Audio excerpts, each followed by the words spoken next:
एक छोटे से गांव में रीना नाम की एक लड़की रहती थी जिसमें असीम प्रतिभा और सपने थे, परंतु वह बेहद शर्मीली और डरपोक भी थी।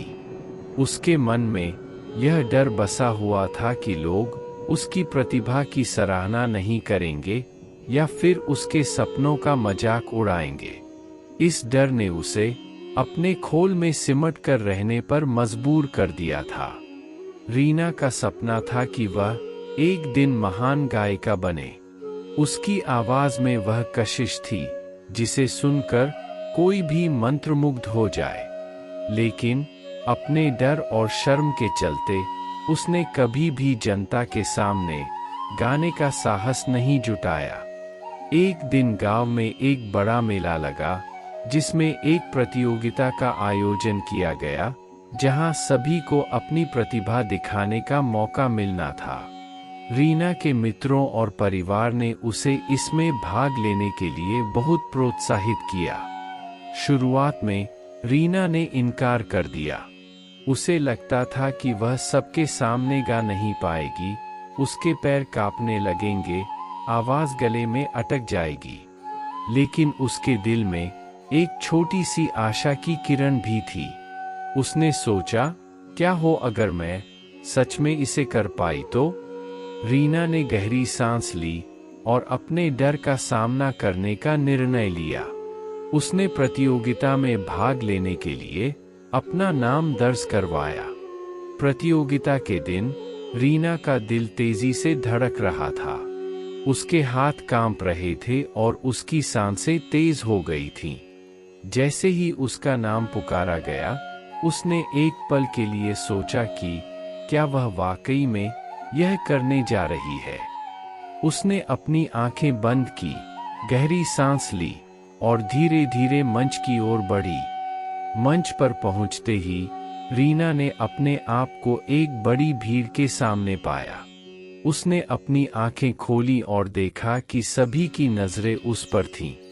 उसके मन में फिर से डर की एक लहर दौड़ गई, लेकिन इस बार उसने उसे अपने ऊपर हावी नहीं होने दिया। उसने अपने मन में बुद्ध के शब्दों को याद किया, भय को जीतने के लिए आपको पहले उसे स्वीकार करना होगा। रीना ने माइक्रोफोन की ओर हाथ बढ़ाया और गाना शुरू किया। शुरुआती कुछ शब्दों में उसकी आवाज थोड़ी कांपी, लेकिन जैसे जैसे उसने गाना जारी रखा, उसकी आवाज में मजबूती आती गई। जल्द ही वह पूरी तरह से अपने संगीत में खो गई, भूल गई कि वह सैकड़ों लोगों के सामने है। जब उसने अपना गाना समाप्त किया, तो एक पल के लिए सन्नाटा छा गया।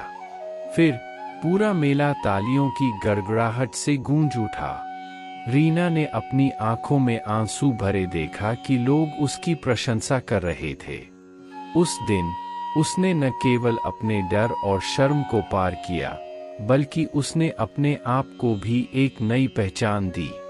रीना की जीत ने उसे न केवल गांव में प्रसिद्ध कर दिया, बल्कि उसने खुद को भी एक नई रोशनी में देखा। उसे एहसास हुआ कि उसका सच्चा संघर्ष न तो दुनिया से था और न ही उसकी प्रतिभा को पहचानने वालों से। उसका संघर्ष तो खुद से था, अपने आत्मविश्वास को खोजने का, अपने डर और शर्म को पार करने का। मेले के उस दिन के बाद रीना ने अपने संगीत का अभ्यास और भी ज्यादा गंभीरता से लेना शुरू किया। वह समझ गई थी कि अगर वह अपने डर पर विजय पा सकती है, तो वह किसी भी चुनौती का सामना कर सकती है। उसने अपने आप को विभिन्न संगीत प्रतियोगिताओं में भाग लेने के लिए नामांकित किया और हर बार उसने अपनी प्रतिभा के जरिए दर्शकों का दिल जीता। लेकिन रीना की सफलता का मूल मंत्र सिर्फ उसकी प्रतिभा नहीं थी, यह था उसका डर का सामना करने का साहस और अपनी शर्म को पार करने की उसकी क्षमता। उसने यह समझा कि हर बार जब वह मंच पर चढ़ती है, उसका सबसे बड़ा प्रतिद्वंद्वी वही होता है। हर प्रस्तुति के साथ उसने अपने आत्मविश्वास को मजबूत किया और अपने डर को कम किया।